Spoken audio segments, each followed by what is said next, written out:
अस्सलाम वालेकुम, welcome to my channel gardening hub. मेरा नाम सूबिया ख़ान है। आज इस खूबसूरत प्लांट का मैं आपसे ज़िक्र करूँगी।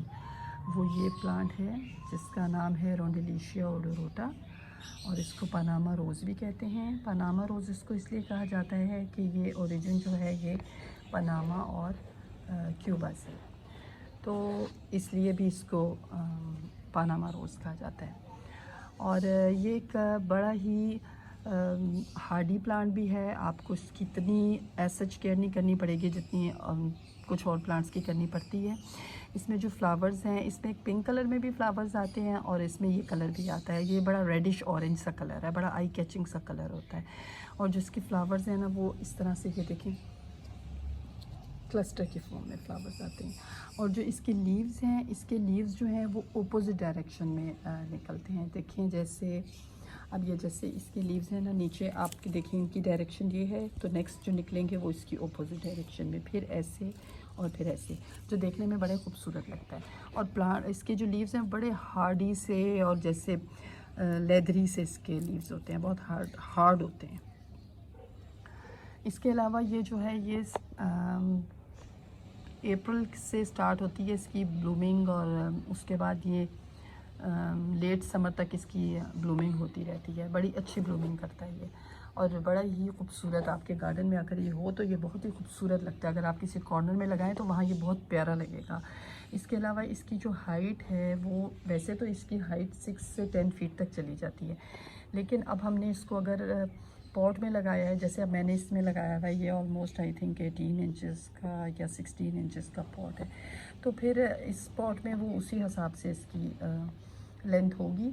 अभी ये आप मेरी ये इसकी देख लें प्लांट की लेंथ, और इसको मैंने प्रून भी किया हुआ है। फरवरी मार्च में मैंने इसको प्रूनिंग भी की थी, तो वो उस हिसाब से ही फिर उसने अपनी हाइट निकाली है, क्योंकि ऊपर से वो थोड़ा सा प्रून कर दिया था मैंने, तो वो थोड़ी हाइट इसकी और कम हो गई थी। और इसके जो फ्लावर्स होते हैं ना, उनमें फ्रेगरेंस नहीं होती, लेकिन वो इतने खूबसूरत देखने में लगते हैं कि वो चीज़ ही नहीं फ़ील होती कि फ्रेगरेंस नहीं है। वैसे ही आपको वो इतने खूबसूरत लगते हैं देखने में। बटरफ्लाइज बहुत अट्रैक्ट होती हैं इस पर। इसके जो फ्लावर्स हैं ना, ये थोड़ा ट्यूबुलर फॉर्म में होते हैं। देखिए ऐसे इस तरह से होते हैं इसके फ्लावर्स। और इसके अलावा जैसे टिकोमा के फ्लावर्स होते हैं ना, खैर ये तो बहुत छोटे छोटे क्लस्टर फॉर्म में है, लेकिन जैसे टिकोमा के फ्लावर्स की शेप होती है उस तरह से होते हैं। और ये एवरग्रीन शर्ब है, आप इसको जब लगाएंगे तो ये आपको सर्दियों में तंग नहीं करेगी। ये काफ़ी कोल्ड टेम्परेचर टॉलरेट कर लेती है, लेकिन जब जो फ्रीजिंग टेम्परेचर होता है ना, वो उसमें ये सर्वाइव नहीं कर सकता। लेकिन ये है कि उसमें अगर आप इसको केयर करें, थोड़ा वार्म साइड पे रख दें, या फिर इसको इंडोर में रख दें जहाँ पे सनलाइट अच्छी आती है, या सनलाइट ना भी हो लेकिन ब्राइट लाइट आती हो, तो ये होता है कि ये समर्स में फिर दोबारा से इस पर लीव्स आना शुरू हो जाते हैं। मार्च अप्रैल के बाद आ जाते हैं। बस बहुत जब फ्रीजिंग टेम्परेचर होता है वो इसके लिए अच्छा नहीं है। अदरवाइज़ नॉर्मल टेम्परेचर जो सर्दियों का होता है उसमें ये सर्वाइव कर जाता है। यानी कि आप देख लें कि जैसे जनवरी में जो टेम्परेचर हो जाता है वो थोड़ा इसको नुकसान दे सकता है, उसमें आप थोड़ी इसकी केयर कर लें। इसको पहले प्रूनिंग आप इसकी बस अर्ली जो समर है, या फिर आप जब स्प्रिंग आता है तो आप उस टाइम इसकी प्रूनिंग कर दें, तो आपको ये बहुत अच्छे रिजल्ट फिर देगा। समर में सारी इसकी ब्लूमिंग होती रहेगी। और गर्मियों में इसको प्रून नहीं करें। अब जो सीज़न चल रहे हैं इसमें आप इसको प्रून बिल्कुल नहीं करें। और जब फरवरी ख़त्म होता है तो उसमें ये होता है कि ये थोड़ा डोरमेंसी में भी चला जाता है जनवरी के मंथ में, और थोड़ा तो उसमें ये होता है कि जैसे अभी मैंने 1-2 ब्रांचेस आपको दिखाने के लिए रखी हुई थी। जैसे ये देखें, ये जैसे सूखी सूखी जो टहनियाँ होती हैं ना, ये आप उतार दें। ये आपने करने हैं कि जब आपका फरवरी का मंथ ख़त्म होता है, उसके बाद जब हम प्लांट को एक दफ़ा फर्टिलाइज़ करते हैं फरवरी में, आपको पता है कि सितंबर और फरवरी में हम अच्छी तरह से गोबर की खाद प्लांट्स में डालते हैं, तो उस वक़्त फिर आप इसको, जो पुरानी इसकी ब्रांचेस सारी सूखी सूखी हैं, जैसे अब ये देखें ना, ये थोड़ी थोड़ी हैं सूखी हुई, ये इस तरह की, ये आपने सारी इसकी उतार देनी है और बिल्कुल प्लांट को नीट कर देना। जो इसकी सूखी ब्रांचेस हैं वो सब आपने इसकी रिमूव कर देनी है। और इसके अलावा अब इसके बाद आ जाती है इसको इंसेक्ट्स वगैरह का जो इसको प्रॉब्लम होता है। मैं जब से ये प्लांट्स लाई हुई हूँ, मेरे पास तकरीबन 2 साल हो गए हैं इस प्लांट को, लेकिन मेरे प्लांट में मैंने इसमें कभी कोई इंसेक्ट लगा हुआ नहीं देखा।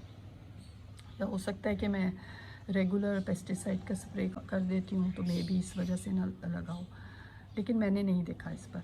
लेकिन जो इसके लग सकते हैं इसको, उनमें स्पाइडर माइट्स भी है, वाइट फ्लाइज भी इसको लग जाती हैं। तो उसकी ट्रीटमेंट सोपी वाटर लें आप, उसमें थोड़ा सा जैसे 1 चम्मच आप ले लें ये डिश वॉशिंग सोप और 1 चम्मच आप नीम ऑयल ले लें। उसको आप 1 लीटर पानी में अच्छी तरह से मिक्स करें और वो उस पर स्प्रे कर दें। बेस्ट है आपके लिए। अगर आपको नीम ऑयल नहीं मिलता तो फिर आप ऐसे करें कि 1 चम्मच तो आप वो डिश वॉशिंग ले लें, उसका जो लिक्विड होता है, और आप ऐसा करें कि लहसुन जो होता है ना उसके आप 5-6 क्लोव्स ले लें और उसको ऐसे पीस के अच्छी तरह से, थोड़ा सा उसको पीस के उसको थोड़ा सा पानी में बॉयल कर लें। जब वो बॉयल हो जाए तो उसको आप फिर स्ट्रेन करके एक बोतल में डाल लें, वही 1 लीटर की बोतल में, और उससे भी इसको स्प्रे कर दें। तो ये आपके जो सारे इंसेक्ट्स हैं ये मर जाएंगे।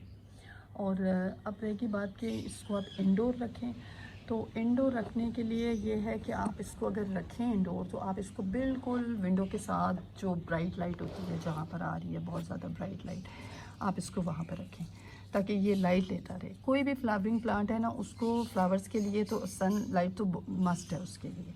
तो फिर इसको ऐसी जगह पे आप रख सकते हैं जहाँ से आपकी विंडो से धूप आती हो दिन में, ताकि ये अपनी रिक्वायरमेंट्स पूरी उससे कर ले, वो इसके लिए ज़रूरी है। अदरवाइज़ फिर ये फ्लावर्स नहीं देगा। और ये देखें जैसे अब ये है ना, ये स्पेंट हुआ हुआ है तो ये आपने काट लेना है, ठीक है। अभी मेरा दूसरा हाथ बिजी है ना तो मैं इसको इसी हाथ से काट लूँगी। ये आपने स्पेंट फ्लावर्स उतार देने हैं, क्योंकि ये फिर ये एक्स्ट्रा इनमें सीड बनना शुरू होते हैं और ये एक्स्ट्रा ही इसकी सारी एनर्जी लेते रहते हैं, तो इनका फ़ायदा भी कुछ नहीं होता, क्योंकि अब ये तो फ्लावर्स खिल चुके हैं ना। तो आप इनको उतार दें, इनको ऐसे उतार दें ये, और बस मेरे ख़्याल में मैंने आपको दे दी, काफ़ी इन्फॉर्मेशन तो इसकी दे दी है। तो उम्मीद है कि आपको ये मेरा प्रोग्राम पसंद आया होगा और ये प्लान भी बहुत पसंद आया होगा।